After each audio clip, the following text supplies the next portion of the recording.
बिस्मिल्लाहिर्रहमानिर्रहीम। अस्सलाम वालेकुम फ्रेंड्स और you all, I hope you will be fine friends. PPSC lecture Urdu की तैयारी के लिए उर्दू अदब की मुख्तसर तरीन तारीख का यूनिट नंबर 1 से यूनिट नंबर 4 तक मैंने आप लोगों को कंप्लीट पढ़ा दिया और उनके सारे नोट्स भी मैंने शेयर कर दिया आपके साथ।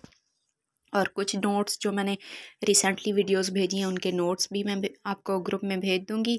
और यूनिट नंबर 5 मैंने इसलिए स्किप कर दिया क्योंकि उसमें मोस्टली वही चीज़ें थीं जो मैंने आपको साबका लेक्चर्स में पढ़ा दी हैं। उसमें चंद एक थे MCQs टाइप इम्पोर्टेंट क्वेश्चन, 2-3 के अलावा कोई नहीं थे जो मैंने ना पढ़ाए हों, तो वो मैं नोट्स में जम कर दूँगी।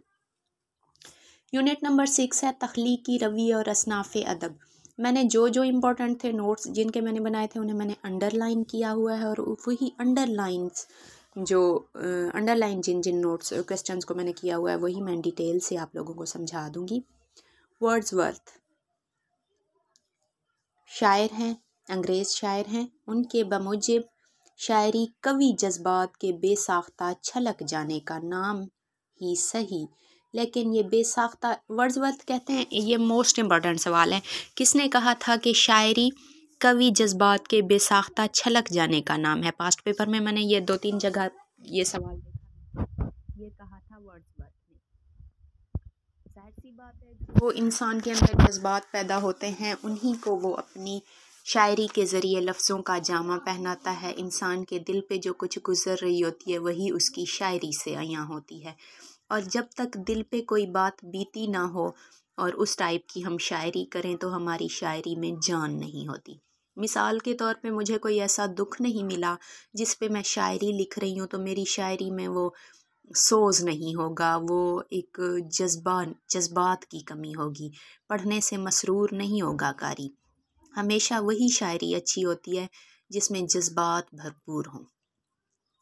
तो आगे देखते हैं, बेसाख्ता छलक जाने का नाम ही सही, लेकिन ये बेसाख्ता छलक जाना आसाब का इस्तरारी फ़ेल नहीं होता, बल्कि ये तो आसाब की आला तरीन कारकर्दगी का समर और शख्सियत के बेहतरीन अनासिर की तख्लीकी फ़ेलियत का इजहार होता है। अभी मैंने आपको बताया कि ऐसे ही अल्फाज मुँह से अदा नहीं होते, ऐसे ही जज्बात तहरीरी शक्ल में नहीं आ जाते, उनसे इंसान को अमली तौर पे गुज़रना पड़ता है, उसके बाद ही उसकी तख्लीक में जान पैदा होती है। यही वजह है कि मीर तकी मीर ने इसे दर्द व गम जमा करना कहा, यानी शायरी को उन्होंने अपने शेर में दर्द व गम जमा करना कहा कि उन्होंने जो कुछ उन पे बीती थी दर्द व गम उन्होंने उसे शायरी में जमा कर दिया है। मीर तकी मीर का शेर है। ये ज़बान ज़द ख़ास आम अशार आप लाजमन याद रखा करें कि ये किसके हैं, क्योंकि पास्ट पेपर में आ जाते अक्सर मैंने देखा है अशार दिए हुए होते हैं और पूछा जाता है ये किसका शेर है। और इंटरव्यू में मैं तो ख़ुद, मेरा अपना एक्सपीरियंस है, मुझसे कई शेर पूछे गए थे कि ये किसके शेर हैं और कई शोरा के मीर तकी मीर के कई अशार के पहले मिसरे पढ़कर मुझसे दूसरे मिसरे भी सुने गए थे। तो मीर तकी मीर का शेर है, मुझको शायर ना कहो मीर के साहिब हमने, दर्द व गम कितने किए जमा तो दीवान किया। यानी मीर तकी मीर कहते हैं कि मुझे शायर ना कहो, मेरी शायरी दर्द व गम का एक मजमुआ है। तो आतिश अपनी शायरी को मरस्सा साजी कहते हैं।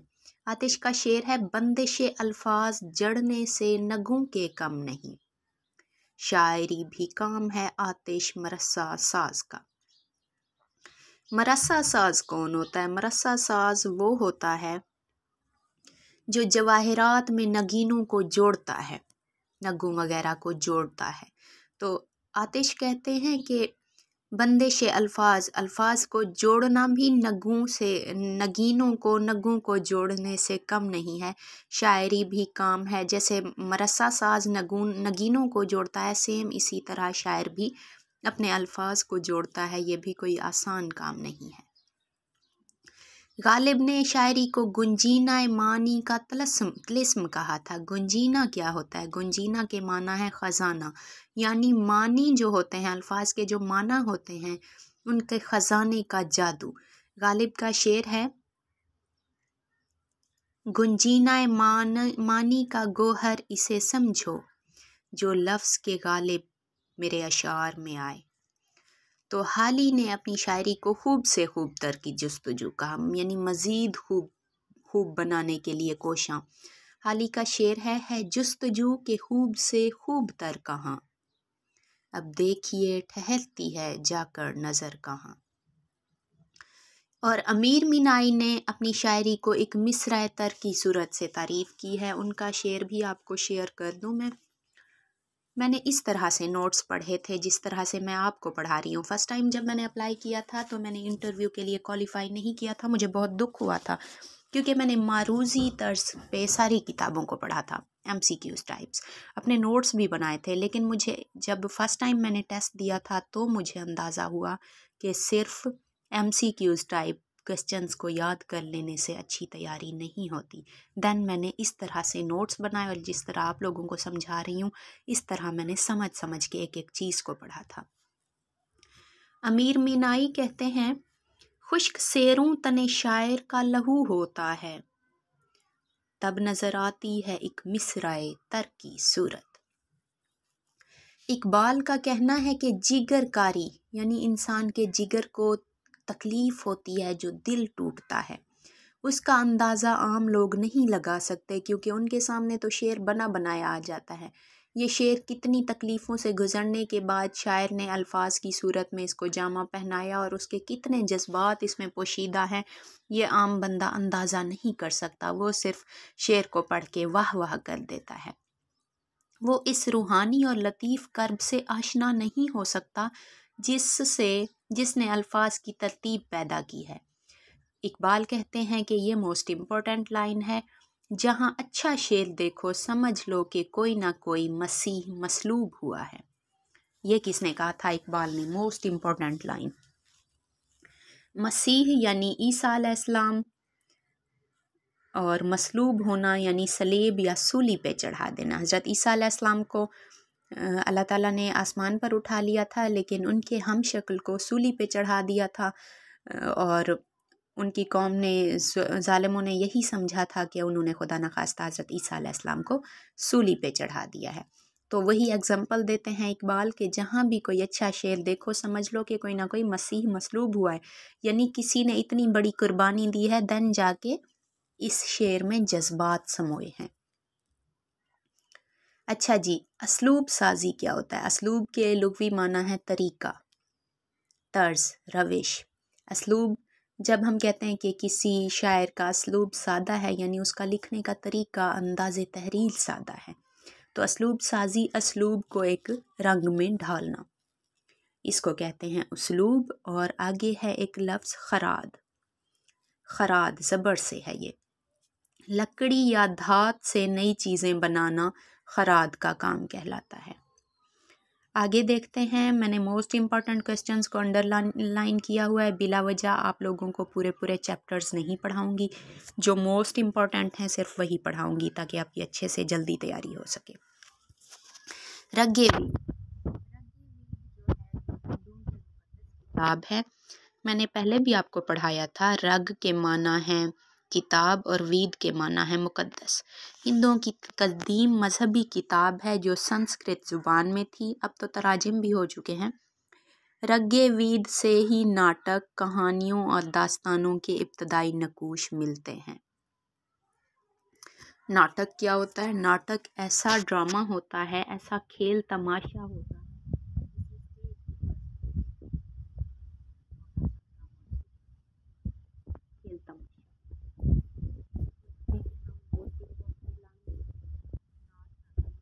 बताया। नाटक की मानित कहानियों और दास्तान के इब्तदाई नकूश भी रग्गे वेद से तलाश किए जा सकते हैं। नेक्स्ट है हमारे पास शायरी का जापानी फल किसे कहा जाता है? हाइको को। और ऐसा क्यों कहा जाता है? क्योंकि हाइको ने जापान में, हाइको की इब्तदा जापान से हुई थी। इन दिनों बाज़ार सुखन में शायरी के जापानी फल यानी हाइको का नाम भी सुनने में आ रहा है। हाइको, इसमें होते हैं टोटल 3 मिसरे। ऐसी सिन्फ शायरी जिसमें 3 मिसरे होते हैं और एक हाइको में 17 अल्फाज होते हैं, सिलेबल्स जिसे कहते हैं, वो 17 होते हैं। पहले मिसरे में 5, दूसरे में 7 और तीसरे में 5, इस तरह से टोटल 17 हो जाते हैं। हाइको को सबसे पहले शाहिद अहमद दहलवी ने अपने रिसाले साकी के जापानी अदब नंबर मतबूआ 1936 में मुतारिफ़ करवाया था और जापानी शायर था, मशहूर शायर मात्सो बाशो उसका नाम था। लगभग उसने 1644 या 1649 इसी ड्यूरेशन के दरमियान हाइको का आगाज़ किया था और जापानी हाइको के बानी मात्सो बाशो हैं। अब तो उर्दू में भी दीगर कई ज़बानों में ये हाइको लिखे जाते हैं। अच्छा, जिस तरह से मैं पढ़ा रही हूँ इस तरह से अगर आप पढ़ेंगे तो आपके टेस्ट की और इंटरव्यू दोनों की तैयारी साथ साथ हो जाएगी। अपने नोट्स बनाते जाएं या जो मैं नोट्स आप लोगों को व्हाट्सएप करती हूँ ग्रुप में, उनको कंप्रेस्ड कीजिए और उनके प्रिंट निकाल लीजिए। मकामी असनाफ की दरामदी फहरिस्त में दास्तान क्या होती है? ऐसी तवील कहानी जिसमें जो मन घड़त हो, जिसमें माफूकुल फितरत अनासिर हों। माफूकुल फितरत अनासिर से मुराद जिन, भूत, परियां वगैरह। गीत सुरों की ताल में शायरी की जाती है, यानी ऐसी शायरी महबूब के लिए जिसमें आवाज़ भी हो, जिसे गाया जा सके, जिसमें सुर भी हो। दोहा इसलिए दोहा कहा जाता है क्योंकि इसमें 2 हम काफिया मिसरे होते हैं और इसमें हर मिसरे में 24 मात्राएं होती हैं और इसके पहले मिसरे के हर मिसरे के 2 हिस्से होते हैं और पहले हिस्से में 13 और दूसरे हिस्से में 11 मात्राएं होती हैं, यानी टोटल 24। और मात्रा क्या होती है? आराब या हरकत, ज़बर, ज़ेर वगैरह। इस तर्ज पे ये दोहा लिखा जाता है। कोई आसान काम नहीं है, दोहा लिखना भी भले 2 मिसरों का है। अच्छा जी, नेक्स्ट है ड्रामा यूनानी लफ्ज़ डराओ से निकला है जिसके माना है कुछ करके दिखाना। ड्रामे से मुराद ऐसी कहानी जिसे स्टेज पे पेश किया जाए, जिसे किरदारों की मदद से करके दिखाया जाए। मुसलमानों के दौरे इक़्तिदार में ड्रामा पिनप ना सका और बहैसियत सिन्फ दरख़ोरे एतना ना समझा गया। अंग्रेज़ों के इक़्तिदार में इसका अहया हुआ और क्यों ना होता कि इस कौम का सबसे बड़ा अदीब शेक्सपियर ड्रामा निगार था। ये ड्रामा निगार था और बड़ा ही फ़नी ड्रामे लिखता था शेक्सपियर। अंग्रेज़ी कल्चर के ज़ेर असर और पारसी थिएट्रिकल कंपनियों की ताजराना मसाई के बायस जिस ड्रामे ने ज़हूर पाया वो कदीम नाटक की फ़नी खसूसियात का वारिस होने के बरक्स अंग्रेज़ी स्टेज का मुक़ल्लिद यानी उसकी पैरवी करने वाला साबित हुआ। स्टेज पर ड्रामे की पेशकश के साथ साथ खुद अहम ड्रामा निगारों ने मशहूर अंग्रेज़ ड्रामा निगारों के मारूफ ड्रामों से अख़ज़ व तर्जमे की सूरत में अंग्रेज़ी ड्रामे को मॉडल बना लिया।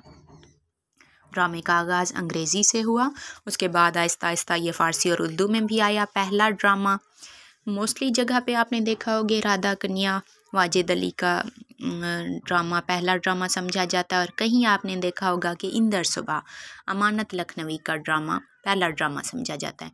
लेकिन अगर आपके पास पेपर में आ जाए कि पहला ड्रामा कौन सा है उर्दू का, तो वो है राधा कन्या। जबकि पहला मंजूम ड्रामा और वो ड्रामा जिसे फ़र्स्ट टाइम स्टेज भी किया गया हो, इस तरह से पूछा जाए तो वो है इंदर सुबह का इंदर सुबह अमानत लखनवी का। इंदर सुबह यानी कि इंदर एक हुक्मरान होता था, कोई रईस होता था, लीडर बादशाह वगैरह, तो उसका नाम था इंदर और सुबह से मुराद उसकी महफिल, उसकी दरबार, उसकी बैठक, यानी कि इंदर की बैठक वगैरह, उसकी दरबार वगैरह, इसके ये मतलब हैं। इंटरव्यू में एक एक चीज़ की बारीकी में जाते हैं तो आपको पता होना चाहिए। अच्छा जी, कसीदा एक इस्म मुज़क्कर लफ्ज़ है, जैसे गज़ल मुअन्नस है, कसीदा मुज़क्कर है। लग़वी माना इसके ठोस और भरा हुआ मगज़ या दिमाग के हैं, मगर हमारी नेज़ साहिब कशफ़ुल लुग़ात की राय के मुआफ़िक ये लफ्ज़ कसद से मुश्तक़ है। कसीदा लफ्ज़ अरबी लफ्ज़ कसद से मुश्तक़ है। अरबी में कसीदा मरवज और मकबूल सिन्फ समझी जाती थी, यानी राइज था, उसका रिवाज था। अरबों को अपनी ज़बान दानी पर फ़ख्र था और कसीदा अरबों की नफ्सियात का बेहतरीन मज़हर था। इस्लाम से कबल मक्का में शोराए अरब जमा होकर कसीदा ख़ानी के मुकाबले में शामिल होते थे। मुनसिफ़ीन जो थे कसीदे को जिस कसीदे को भी बेहतरीन करार देते थे, ये उस शायर और उस शायर के कबीले के लिए एजाज़ समझा जाता था। मुनसिफ़ीन अपने फ़ैसले की फ़नी तौज़ी करते थे जिसे तकरीज़ कहा जाता था। तकरीज़ के माना है तारीफ़ करना। जैसे सर सैयद अहमद ख़ान अपनी किताब की तकरीज़ गालिब से लिखवाना चाहते थे। ज़ाहिर सी बात है, तकरीज़ माना तारीफ़, किसी भी किताब की तारीफ़ में जो चंद सफ़ात होते हैं। तो अपने मुँह मियाँ मिट्ठू तो इंसान बनने से रहा, इसलिए तकरीज़ हमेशा किसी और बंदे से लिखवाई जाती है। जब मुनसिफ़ीन जो जज होते थे मुकाबले में, कंपटीशन में बताने वाले कि किसका कसीदा बेहतरीन है, तो वो वजाहत भी करते थे कि क्यों बेहतरीन है, इसके फ़नी लवाज़मात में कौन सी ऐसी चीज़ है जिसकी वजह से इस कसीदे को बेहतरीन समझा गया है। वो तारीफ़ी अल्फाज की वजाहत करते थे। क़ब्ल अज़ इस्लाम के शोरा यानी इस्लाम से पहले के जो शोरा थे, उनमें उमराउल कैस के कसायद ने खसूसी शोहरत हासिल की थी। उसके कसायद आज भी बड़े मज़े से पढ़े जा सकते हैं। इससे हमने क्या गेन किया कि कसीदे की इब्तदा अरब में हुई, उसके बाद कसीदा अरबी से फ़ारसी में आया और फिर फ़ारसी से उर्दू में आया।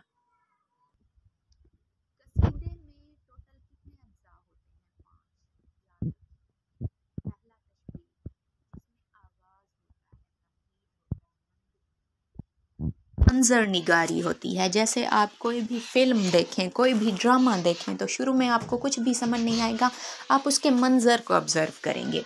रेलवे स्टेशन पे रेल जा रही है या कोई समंदर की लहरें दिखाई जा रही होंगी और किनारे पे कोई बैठा होगा, कुछ सोच रहा होगा। जैसे इकबाल ने अपनी नज़्म खिज़्र राह के शुरू में थोड़ी सी मंजर निगारी की है, सेम इसी तरह कसीदे के तशबीब वाले हिस्से में ऐसे मंजर निगारी की जाती है। एक साजगार माहौल बनाया जाता है जिसके मुताबिक फिर कसीदा लिखा जाता है। दूसरा जो इसका हिस्सा होता है वो होता है गुरेज। गुरेज का क्या काम होता है? तशबीब पहला हिस्सा है, गुरेज दूसरा है, और तीसरा हिस्सा कौन सा है? मदह यानी तारीफ़ करना। तशबीब पहले हिस्से और मदह वाले तीसरे हिस्से का आपस में रब्त कायम करने के लिए गुरेज को इस्तेमाल किया जाता है, और गुरेज में कम से कम अशार को इस्तेमाल किया जाता है। जैसे मैंने आप लोगों को यूनिट नंबर 4 उर्दू अदब की मुख्तसर तरीन तारीख़ का पढ़ाया, और फिर उर्दू अदब की मुख्तसर तरीन तारीख़ के पहले 4 यूनिट्स में मैंने जो कुछ आप लोगों को बता दिया वो, और फिर मैंने डायरेक्ट यूनिट नंबर 5 को स्किप करके यूनिट नंबर 6 को कंटिन्यू कर दिया। इससे ये आपको वाज़े, मैंने पहले भी बताया कि उसमें कुछ ख़ास कंटेंट नहीं था, वो सिर्फ़ पहले 4 यूनिट्स को और 6th यूनिट को आपस में जोड़ने के लिए, उनमें रब्त कायम करने के लिए एक 5 यूनिट था। यूँ ही समझ लीजिए, जैसे मैंने उसको ज़रूरी नहीं समझा और मैंने ये कहा कि मैं 2-4 उसमें जो इम्पोर्टेंट MCQs हैं वो नोट्स में ज़म कर दूंगी। सेम इसी तरह जो गुरेज़ होता है उसमें 1-2 अशार, 2-3 कम से कम अशार होते हैं, और वो पहले हिस्से और तीसरे हिस्से को आपस में ताल्लुक़ कायम करने के लिए, उनको जोड़ने के लिए होता है। तीसरा हिस्सा होता है मदह। कसीदे का क्या मफ़हूम है? किसी भी ज़िंदा इंसान की तारीफ़ करना। तो जिसकी तारीफ़ की जाती है मदह वाले हिस्से में फुल ज़ोर उसकी तारीफ़ पे दिया जाता है। नेक्स्ट है हमारे पास 4th इसका हिस्सा, चौथा हिस्सा, इसमें होता है हुस्न तलब।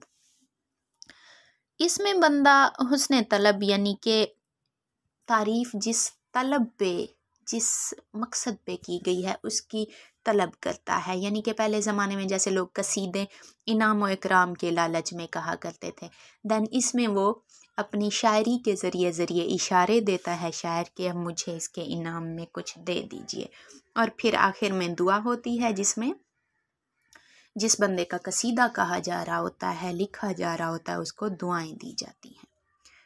बाज़ों का तशबीब के मज़मून की मुनासबत से कसीदे को मौसूम किया जाता है। जैसे बहार की मुनासबत से अगर तशबीब में यानी पहले हिस्से में बहार का मंज़र है तो बहारिया कसीदा कह देते हैं। या अगर काफिया के आखिरी हर्फ के लिहाज से भी कसीदे को नाम दिए जाते हैं कि काफिया के आखिरी हर्फ लाम है तो लामिया कसीदा, अगर मीम है तो मीमिया कसीदा। इस तरह से भी कसीदों के नाम देने का रिवाज है। अरबी कसीदे में तनु मिलता है। अरब तबन किसी की मदह ना करते थे, इसलिए अरब में मदिया कसायद यानी खुशामदी और तारीफ़ी कसायद ना थे। दरबार का जब तक दौर था, बादशाहों की दरबार में जाके लोग कसीदे सुनाया करते थे और इनाम व इकराम पाते थे। जब दरबार ही ख़त्म हो गया तो आहिस्ता आहिस्ता कसीदे भी पीछे हट गए और इसकी जगह गज़ल ने ले ली। गज़ल पहले कसीदे ही का हिस्सा होती थी, बाद में गज़ल को तशबीब का कसीदे का जो पहला हिस्सा है जिसमें मंजर निगारी और आगाज़ किया जाता है, उसे निकाल के अलग करके उसके मौजू बदल दिए गए आहिस्ता आहिस्ता और फिर उसे गज़ल का नाम दे दिया गया था। और ऐसा किसने किया था? फर्स्ट ऑफ ऑल एक शायर थे अबू अल हसन रूदकी। ये फ़ारसी शायर थे। इनका पूरा नाम था अबू अब्दुल्ला जाफ़र बिन मोहम्मद हलीम बिन अब्दुर्रहमान, और अगर शार्ट नाम देखा जाए तो ये थे अबू अल हसन रूदकी। इन्होंने कसीदे से तशबीब को अलग करके उसे गज़ल का नाम दिया था। गज़ल को टेढ़ी पसली भी कहा जाता है। क्यों कहा जाता है? क्योंकि इसमें ख़वातीन से मुताल्लिक़ शायरी शुरू में मौजूद थी। अब तो बहुत सारे इसमें मौज़ूआत शामिल हो गए हैं हाल ही की जदीद शायरी की कोशिशों की वजह से। पहले इसमें सिर्फ़ गज़ल के माना होते थे औरतों के बारे में बातें करना या औरतों से मुताल्लिक़ बातें करना, औरतों से इश्क व आशिकी की बातें करना, ये गज़ल का मौजू होता था। लेकिन अब इसमें मोस्टली दुनिया के सारे मौज़ूआत तहज़ीब व तमद्दुन के, सकाफ़त के, सियासत के सभी शामिल हो चुके हैं। तो इस वजह से भी इसे टेढ़ी पसली कहा जाता था, क्योंकि ख़वातीन को हदीस के मुताबिक टेढ़ी पसली से मुमासलत दी गई है। रसूल सल्लल्लाहु अलैहि वसल्लम का फरमान है कि ख़वातीन टेढ़ी पसली की मानद हैं, इन्हें अगर सीधा करने की कोशिश करोगे तो तोड़ दोगे, इसलिए इनके टेढ़ेपन से ही मुस्तफ़ीद होइए। तो इस वजह से भी गज़ल चूँकि निस्वानी सनफ़े सुख़न है, औरतों से मुताल्लिक़ है, इसलिए इसे टेढ़ी पसली कहा गया। दूसरी मेन वजह यह है कि जैसे हज़रत आदम अलैहिस्सलाम की लेफ़्ट पसली से हज़रत बीबी हव्वा रज़ी अल्लाह अन्हा को अल्लाह ताला ने पैदा किया था, टेढ़ी पसली कहते हैं कि टेढ़ी पसली थोड़ी सी करके वो निकल आई थी उनकी पसली से। तो जैसे कसीदे के अंदर से तशबीब को निकाल के उसको गज़ल का नाम दिया गया, इसलिए गज़ल को टेढ़ी पसली यूँ भी कहा जाता है। अच्छा जी, नेक्स्ट है हमारे पास कि गोएटे था जो जर्मन शायर, वो भी गज़ल से मशहूर था और उसने हाफिज़ के रंग में जर्मन ज़ुबान में गज़लें लिखी, लेकिन उसलूब हाफिज़ जैसा था। गज़ल इस्म मुअन्नस है, कसीदा इस्म मुज़क्कर है। औरतों से मुतालिक बातें करना है, इसलिए ये सारी डिटेल मैंने ऑलरेडी बता दी है शॉर्ट सी करके आपकी आसानी के लिए। मसनवी, मसनवी भी सिनफ़े शायरी ही होती है, लेकिन डिफरेंस इसमें ये होता है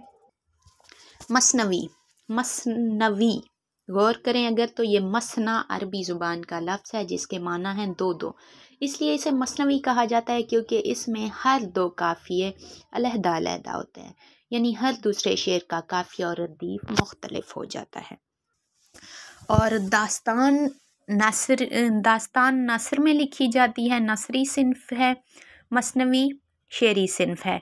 अक्सर यूँ भी सवाल होता है कि दास्तान की तर्ज पे कौन सी सिन्फ़ शायरी है जो दास्तान की तर्ज पे लिखी जाती है, यानी जिसमें माफूकुल फ़ितरत नासिर भी होते हैं और एक तवील कहानी भी होती है, वो मसनवी ही होती है। मसनवी सहरुल बयान ही पढ़ लें आप, आपके सिलेबस का हिस्सा है। बाकी तो दूर की बात, जौन सी भी मसनवी को देखें उसमें माफूकुल फ़ितरत नासिर भी होते हैं। आजकल जदीद मसनवियों में माफूकुल फ़ितरत नासिर की कमी है, क्योंकि इन चीज़ों पे अब ज़माने का यकीन नहीं रहा, कोई बिलीव नहीं करता इन चीज़ों पे, इस वजह से। लेकिन पुरानी जो भी मसनवियाँ उठा के देख लें, मोस्टली में माफूकुल फ़ितरत नासिर हैं और एक लंबी कहानी है, लेकिन हर शेर का काफ़िया, हर दूसरे शेर का काफ़िया मुख्तलिफ होता है। ऐसी सिन्फ़े शायरी को क्या कहते हैं? मसनवी कहते हैं। कौन कौन सी मशहूर मसनवियाँ हैं, ये सारी डिटेल मेरे नोट्स में आप लोगों को आगे चल के मिल जाएगी। अभी मेरा मेन मकसद है आप लोगों को उर्दू अदब की मुख्तसर तरीन तारीख कवर करवाना, और इसके साथ साथ मैं सारे नोट्स भी भेजती जा रही हूँ आपको। मरसिया, जैसे कसीदा किसी की तारीफ़ में लिखा जाता है, किसी ज़िंदा इंसान की तारीफ़ में, उसी तरह मरसिया किसी मरे हुए की तारीफ़ में लिखा जाता है। किसी मरे हुए की तारीफ़ में और उसके गम में रोने धोने को मरसिया कहते हैं। लेकिन उर्दू शायरी में ज़्यादातर मरसिया हज़रत इमाम हसन और हज़रत इमाम हुसैन रज़ी अल्लाह अन्हु की शहादत से मशरूत किए गए हैं। शहर आशूब, सिंपल अल्फाज में अगर बताऊं तो किसी भी शहर की तबाहकारियाँ, वहाँ के पेशों, वहाँ के लोगों की हालत ज़ार, उनके कारोबार उजड़ जाने वगैरह को क्या कहते हैं, वगैरह उजड़ जाने वाले की जो सूरत हाल लिखी जाती है उसे कहते हैं शहर आशूब। नीचे एग्जाम्पल भी दी गई है आपको। एग्जाम्पल याद करना ज़रूरी नहीं है, हाँ इंटरव्यू के लिए ज़रूरी है। अगर इंटरव्यू में आपसे शहर आशूब की तारीफ़ पूछ ली जाए तो आपको एग्जाम्पल भी आती हो। आई होप अच्छे से समझ आ गया होगा। नेक्स्ट लेक्चर में इंशाल्लाह मज़ीद डिटेल आपके साथ शेयर करूँगी। दुआ में याद रखिएगा। Take care. अल्लाह हाफिज़।